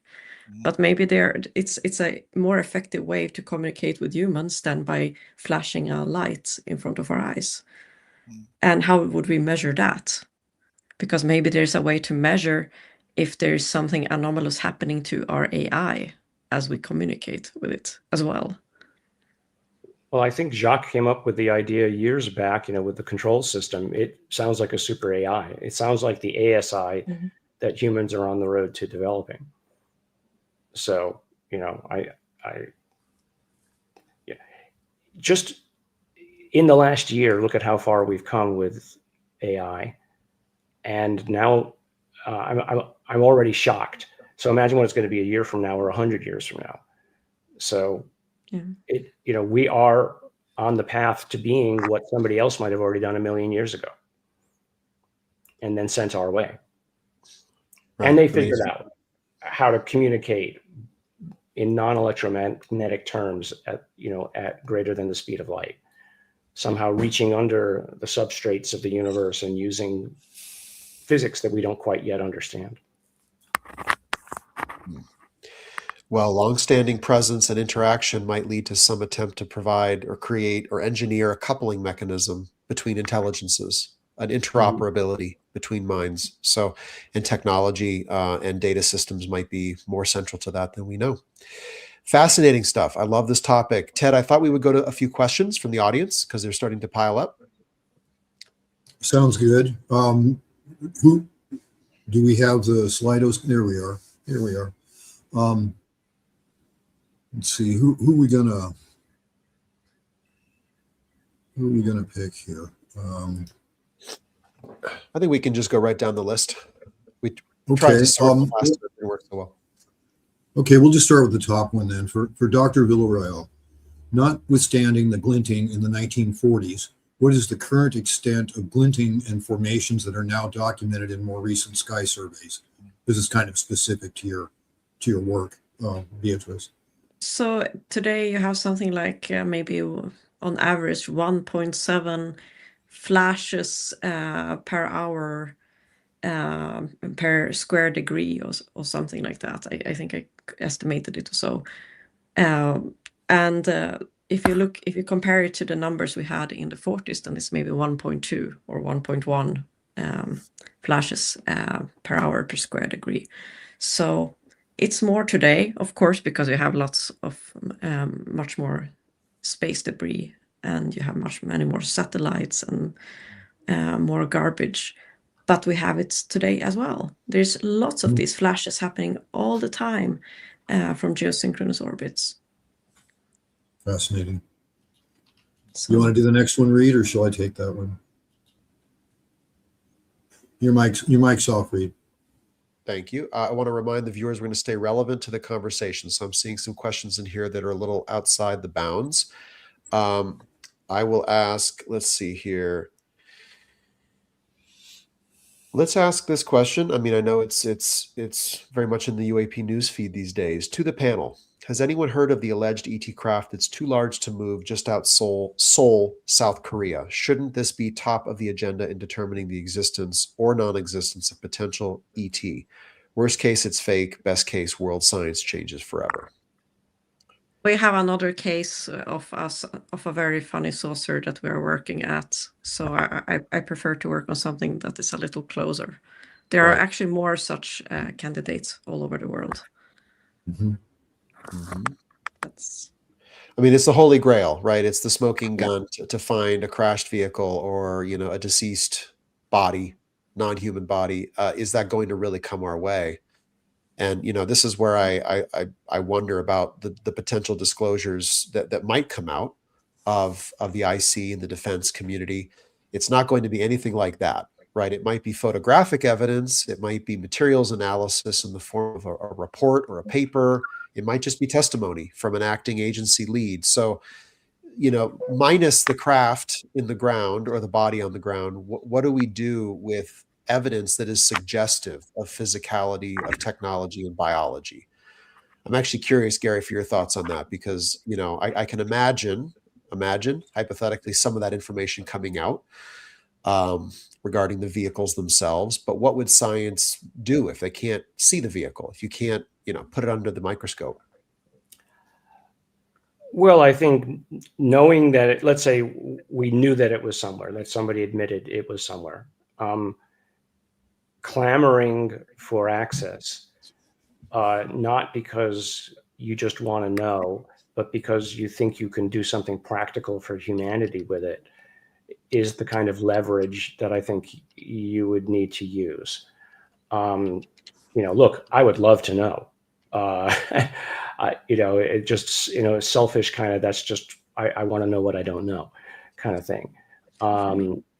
But I think if one could make the reasonable argument that there are discoveries to be made, then you might not just leverage yourself, but you might leverage the opinion of industry and the venture communities, and not just the Department of Defense or War or whichever it is that we're going to call it. Yeah. Okay. I'd like to ask this last question before we move on. Maybe we'll bring it on screen, or I can just read it. Isn't it true that science faces a dilemma dealing with this topic, since a controlled environment is not possible? Because since NHI have capabilities far exceeding human capabilities, they may be directly influencing or manipulating the data that we are able to collect. How do we overcome this?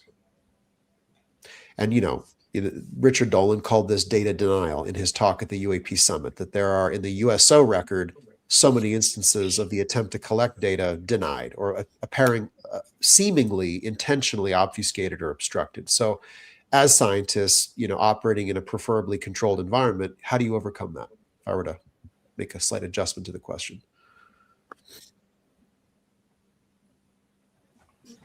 I've spoken enough, so I'll give other people a chance to step in. Massimo, you've been out in the field with Hessdalen, and you've observed some of this interactivity. How do you think systemically, if we were to deploy, detection systems globally, or a mesh network of passive radar or what have you, if the phenomenon is able to effectively alter those devices, change what they collect, or disable them at the minimum, how do we then respond to that? Well, we have to find out a way to use a sort of Faraday cage and to protect from electromagnetic interference. And in my missions, what happened? In my missions abroad, it happened not so much in Norway, but in Arizona, because I was in Arizona desert. Batteries were fading out, were consuming very quickly, and they were new batteries, by the way. I remember once I was there with my two colleagues, Erling Strand and Marsh Adams, and I was with my Questar telescope with high resolution spectrograph in the eyepiece, looking towards a place where there is a military base. I could see very well a light that was falling from the sky, but very quickly, very rapidly. So I went to the shutter. There was a Nikon camera attached to the telescope, but the camera didn't work because the batteries were completely gone, and yet they were new batteries. Okay, so there is a component of interference, no doubt, in this kind of phenomenon. We have to find out a way to screen them with a sort of Faraday cage or something that we have to think about. And this is very well documented in an important monograph by Dr. Mark Rodegier about electromagnetic interference with vehicles. And this is very, very dangerous, especially if it happens near airplanes. NARCAP knows very well this thing. So we have to think how to screen ourselves and our instruments from these effects. Mm-hmm. And it would seem, evidence of manipulation is potential data in and of itself. The non-operation of technologies. Is there a way to collect data on when things fail?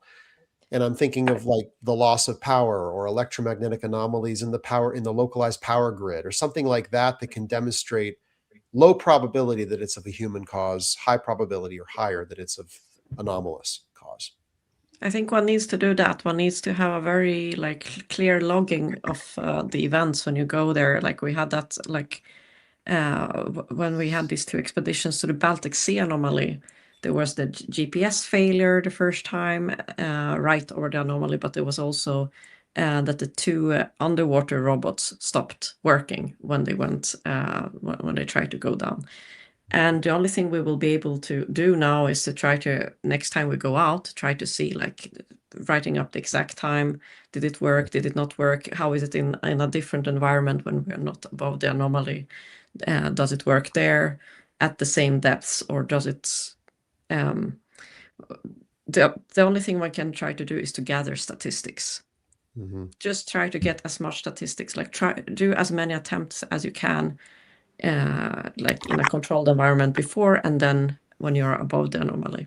Mm-hmm. That's how we will try to approach it. And that is data. I mean, repeated failure or battery drainage is data. I try to tell the people on the Skinwalker Ranch that. I said, that's data. Why don't you go out and just do an experiment where, suddenly your database for stars disappears from 3 astronomers' computers. Mm-hmm. Why? I mean, that's data. That's not a failure. That's actually a success. It's true. Right. Yeah. It's kind of a way of I often try to think of, if it's an intelligence, it's playing a game of cat and mouse. Can you trap me?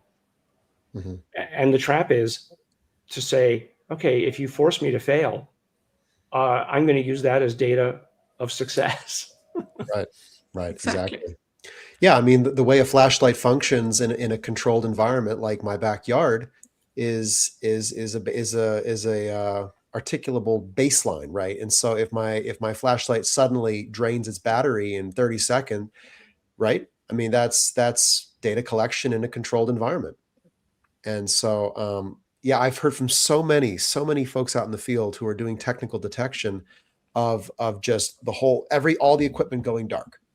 Right. Or cell phones becoming extremely hot to the touch, or, and then of course there's the psychological and physiological effects that some have reported. So all of that is data, to your point, Gary. In the time we have left, and I think we can go to the top of the hour. If anyone has to jump sooner, feel free to do so. I'd like to put this up on screen here. This is the slide. One of the slides, Gary, from your talk, a pragmatic agenda for non-human intelligence and anomaly research. And there were a number of extremely, intricate and nuanced slides that I was hoping, Gary, you might unpack briefly. But in short, what is the pragmatic research agenda for taking this forward? Would love your thoughts. Well, I think just iterating protocols at the beginning. That here's the protocol of how you do this. Here's the protocol of, again, along the lines of the earlier discussion for literature. Here's how you write the letter to the editor. And here's how you don't make any claims that are hyperbolic. And then, to the issue around Beatrice and her work is, here's how you act within the framework of normal scientific discourse to address a problem. And be aware when you do such a thing as what I referenced in the acknowledgments, is that there is a paper trail that I'm aware of. And that paper trail underscores a little bit of hypocrisy that's ongoing even amongst the community. So even us scientists need to stick to our unspoken oath of how science is done and the collegiality that's required despite disagreement. Mhm. And so if we can't come together, and if we can't see how the outside influences are attempting to put us at each other's throats, SETI versus UAP, as a for instance, then we're letting base human instincts drive us and not our supposed higher consciousness. Well said. Yeah. Thank you for that, Gary. And if I just may throw in, as an observer of the scientific community's efforts, I've always respected the international science community as an analog for what human collaboration can look like. Like, we collaborate across all boundaries to get things in the sky, to, get a mission to a foreign body in the solar system. And so if the science community breaks down around this and cannot be collegial, then our frameworks for human cooperative and united responses to this begin to look more bleak. Well, we kind of have to be a bit more collegial also, because if we are not, then we are scaring the rest of the people from speaking up. And we don't want people to be scared to say, hey, I found something interesting. We want people to feel safe, to be direct. We can disagree, but it has to be done with respect. Not in any ways not trying to tear each other down, but respectfully disagree and respectfully discuss, because that way we challenge each other. Healthy ways of disagreement is good in science. So maybe that's something we can work on also as a community. Oh, you're such a dreamer, Beatrice. We got to protect the good hearts in the fight here. Beatrice is most certainly one of them. And you've taken some major professional risks, Beatrice, to get impactful research done and published, and we commend you for that. And that should be a guiding light. And I think her work is really one of the most impactful because it went worldwide. And I also know that should it be shown to be off or incorrect, Beatrice will be the first to agree. Exactly. So far, it looks quite good with the new stuff we're doing. So I'm excited about that. And who knows, maybe it turns out that we have discovered something completely different that we can't even imagine now. And that would also be exciting, in my opinion. But you have to try. You have to attempt, and you have to do the best you can with the available methods and without fear. But I think as well, the work that Massimo did at Hesdelin and all the rest was also exemplary of the kind of work that could be done. I mean, I hoped, and actually I wanted to ask Massimo, was there in any of those results that you had? Well, two things. One, did it look like some sort of just geologic formation that was forming these balls of lightning? Was there any sense that there was intelligent movement? What would be your unclaimable conclusion? Good question. Well, I had an experience there. I was there 5 times. So I can tell you that the impression is that in the beginning, these lights that are very close to the ground are triggered by some geophysical process like piezoelectricity, for instance. In reality, and mysteriously, the data that have been collected, especially since the 90s, I would say since the 80s, but then in the 90s there was a Norwegian station, have shown that in reality there there are two kinds of phenomenon, at least two kinds of phenomenon. One is apparently natural, but very interesting because we don't know why ionizing process in the atmosphere, eventually of geophysical origin, remain self-contained for so long time. It should expand and cool very quickly in a few seconds. Instead, evidently there is a mechanism of plasma confinement, and this is very interesting for physics. So there is this phenomenon on one side, and on another side, another kind of clearly very structured phenomenon, which I have seen at least three times, that apparently overlaps with this geophysical phenomenon. Sometimes I like to joke and telling, well, maybe there is someone from external space that want to come to Isdalen to make gasoline, to stock electricity, that something like that. It's very funny, but anyway, I remember three times in particular. Once there was a big triangular object over our heads. It stayed about 10 minutes. It rotated over our heads. I signaled with a laser on the lawn, asking land now, but it didn't. It was just over our heads. It rotated and it disappeared. Literally, it didn't go away. It disappeared. It had three lights at the vertices. Okay. Another time was a very little light, like a giant firefly. I calculated 40 centimeters. Okay, so more than 1 foot, 2 feet. That was standing in front of a tree 90 meters away from us. I calculated. Translucent. It lasted also 10 minutes there. So another kind of phenomenon. There is not only one phenomenon in Estalin. There are two. One is artificial. 10%, but the most spectacular. Just to finish, there is a famous video in Estalin in December 1999, where you clearly see a very structured triangular, totally luminous object, so different from the one I saw, which is literally sucking one of those light balls. And I will show it in a conference, in a presentation that I will give on the 18th of March as a MOAC seminars for swaps. So I will show that. And so two kind of phenomena. That's interesting.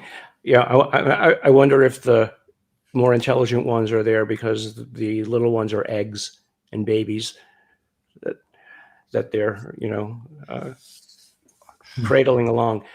I mean, but you guys both know this. I mean, there's a famous physicist from over 100 plus years ago, Boltzmann, who basically postulated the idea of organized plasma as intelligence, that, way back at the beginning of the universe, nearly every organizational structure was possibly made, and he called them and they were eventually termed Boltzmann brains. That if all it took would be one or two of them to stay compacted, as you say, and then learn how to make copies of themselves, and you could have had intelligence from the very beginning of the universe. This is a possibility. You cited exactly what I wanted to say, because it connects directly with the work by Russian and German scientists, Morfil and Zitovich and others. They did a computer simulation of plasmas that are interacting with dust. Okay. What happens? It happens that when there is this interaction, the dust form spiral shapes absolutely identical to the DNA, which has not only the same shape, but also the characteristic of evolving, of multiplying, okay? There is this work published on New Journal of Physics, peer review, good level journal. There is the work by David Bohm, physicist, about plasmas, his PhD thesis. Plasma behave like only one entity. And there is my hypothesis that is coming from the theory by Penrose Hameroff of the quantum brain, that assume that if the particles of the plasma, ions and electrons, behave like microtubules in the brain, if there is a sufficient quantum and coherence without decoherence inside this plasma, that could work like a brain, literally, and also evolve and also react even to a light stimulation. Okay, so I've been thinking a lot about that, and I elaborated the theory, which I published in a strange book, which I published 10 years ago. Very interesting. Clearly on the front lines of exploring what intelligence can be, not just biological as we might imagine it, but something at another level. We have to close up now. I want to honor the time of all three panelists. Thank you so much. Before we let you go, though, Thank you. I want to know what you want to see happen in 2026. Here we are at the beginning of the year. What would be one thing that could materially advance our understanding, data collection, assessment, machine learning analysis of this phenomenon? Well, I'm hoping that one of the defense contractors is going to say, hey, we want to be first out and we're giving you this craft to learn from. And like that they transparently take the lead in informing the public. I want one of them to make a mistake in interpreting what Trump said and accidentally release more information than somebody else might think is appropriate. The power of fear, Beatrice, the obstacle of fear and the power of potential fear of the administration coming after you. Well, that's a good point. I like both those thoughts. Massimo? Yeah.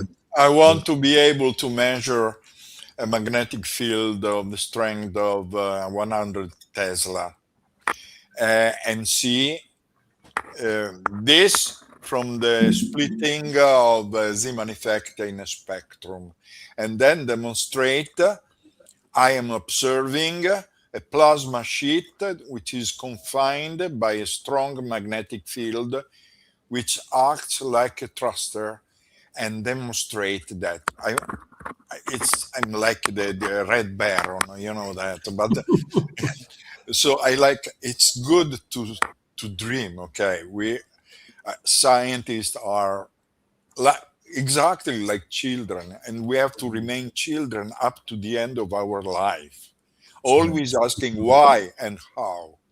Mm-hmm. And being open to the answers. Absolutely, yes. Mm-hmm. And to being wrong. I love sitting with scientists. I don't know why. I'm of course not one, but I just love the spirit, and that ethos, Massimo, is so intrinsic to what it means to be alive, to be open till the end, and to inquire, and to do so on behalf of the collective interest, not necessarily. I'm sure there's a lot of scientists out there for their personal interest, but there is an ethos that guides the whole. So very much respect all three of your work and your contributions to the field. Thank you from UAP Med and from the team at Human Institute. I wonder, just as a closing thought, if a new field of science that has the need to generate findings and to publish them needs a new journal. Does there need to be a new journal, The Science of Non-Human Intelligence, in order to encapsulate this effort? Or, is the current scientific community capable of allowing? I think the community would be okay if we could get archive to allow papers that, they allow a paper that counters the paper they wouldn't allow in, even though that paper was published eventually in a top journal. So I think a little bit more openness on the part of arXiv to be the actual scientists that they claim to be, and maybe an arXiv section that is curated by serious scientists like the people here, and is not immediately disallowing of papers. I think that would go a long way as well. I would love that. Imagine like one that deals with the most exotic hypothesis in physics or and beyond. Yeah. Some way. Because it doesn't only have to be UAP, but because there are also other topics inside, like in cosmology, etc., where they ban certain. Low energy nuclear reactions used to be one, but now everybody admits it's real. I know research going on at Stanford, MIT, NASA, etc. DARPA now, funds it. ARPA funds it. What once was off the table is now clearly on the table. Anyway, thank you, everybody. Thank you so much. Thank Well, you. Ted and I will close up with some final remarks. Thank you so much, Gary, Massimo, and Beatrice. Fascinating to host this conversation. And, as we come into contact with potential new layers of reality, science will have to respond and at least allow the inquiry. And if we can hope for anything from this moment with the administration potentially moving on this, maybe it allows that scientific inquiry to begin in earnest. We can hope. And I've been in this field a long time, and I've been around scientists and engineers working on this underground. And I have to say that, the courage of our guests here is inspiring, to see people starting to step up and bring their chops, bring their skill set, and apply it without suffering real harm to their careers. And if anything, we can learn from that is that there's room for more. This is an interdisciplinary subject. We require support from all branches of science, really, social sciences and psychology down to physics and hard science. And there's room for everybody. And I'm just hoping that more people are inspired to step forward and bring their skills. Yeah. Yeah. Well, something tells me we might see that happen in the next 2 years. The chemistry of the environment will change. And because of these pioneers and forerunners who have carried the ball in the dark years of whether it's the dark years of legacy ufology or the semi-dim years, even since 2017, we might see some bright years ahead for the scientific engagement on this topic. Certainly looks that way. Well, Ted, it's been a pleasure, always is, hosting these with you. And I know Chuck is in the background, the coordinator of the series Investigating NHI. I want to thank the team, Mariah, Kelvin, who are also in the background. And let's put up on screen the slide deck I have here just to quickly look at the 8-part series that we are endeavoring through. We're already in the signs of intelligence part of the series. We're going to be looking at consciousness and cognitive frontiers and then moving into communication and contact. And we have some great speakers lined up for the weeks and months ahead. Anything you'd like to say for UAP Med or your, how the lay of the land looks to you, Ted, as we step into March 2026? Well, sure. I've been working in nuts and bolts for a long time in the aviation field, working with NARCAP and later with the American Institute of Aeronautics and Astronautics. But the work at UAP Med was really from the heart because I'm an experiencer first. I wouldn't be involved with this field if I didn't have direct experience, if I haven't seen phenomena myself. And the job has been to hold that true skeptic ground that says, don't come to conclusions until you have good reasons to stay open, basic scientific perspective. I'm hoping as things develop that experiencers are going to get more attention, that they're going to be considered more useful in the evidentiary perspective, and that society will start adapting to take care of them along with science, trying to understand how these things do what they do we can start looking at the effects these things have on individuals, their families, and their communities. So that's kind of my goal, is to make sure that moves in parallel with this scientific engagement. Excellent. Yes. Well, if this is a science of sentient interaction, then the experience is central to the new data set of the new science. And so I know there's a great need to engage experiencers.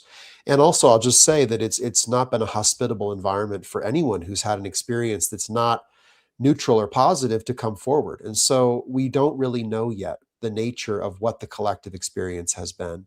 I know That's right. some would kind of claim out of the gate that it's been majority positive based on one or two studies, probably not very well executed ones. We do not know. And so these are the new frontiers of our interaction with the unknown.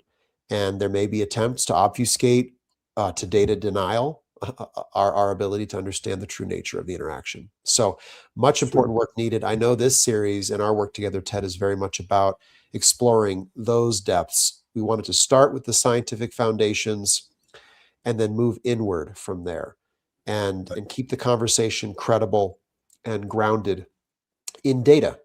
And, to Gary's points, as Gary has so often talked about, how, data becomes evidence in the context of hypothesis.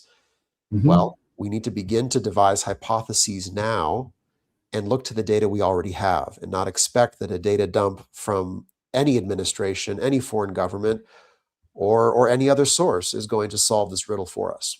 In my view, we have not used the data we have sufficiently well enough in the context of intelligent hypotheses to generate an assessment of evidence. Agreed. And as time goes on, I think we'll get closer to that. The issue with these kinds of exposures is, I think it has an urgency to it. We have first responders and mental health people and medical people, as well as the witnesses themselves, don't have the guidance they need, or the support they need, or the protection they need. So we need to learn as much as we can, as soon as we can, about this in order to take those next steps. Yes. Excellent. Thank you so much for sharing that, Ted. Well, folks, thanks for hanging in there. And I hope today brought forward some insight and new dimensions to the scientific nature of what it means to investigate NHI. I have up on screen here some ways that you can be engaged and involved. You can look at the upcoming schedule by scanning the QR code. Like, subscribe, share, get others into this journey of exploration and investigation. If you're an interested speaker, submit an abstract, or if you know of a potential candidate speaker, please reach out. Ted, myself, Chuck, the team are always reviewing new submissions and looking for people who can speak to their methods and the data that they are generating and the potential findings that are coming from that on the topic of NHI. And with that, we'll say goodnight, everyone. Thank you so much for joining us, and we'll see you at the next lecture or panel of the Investigating NHI series.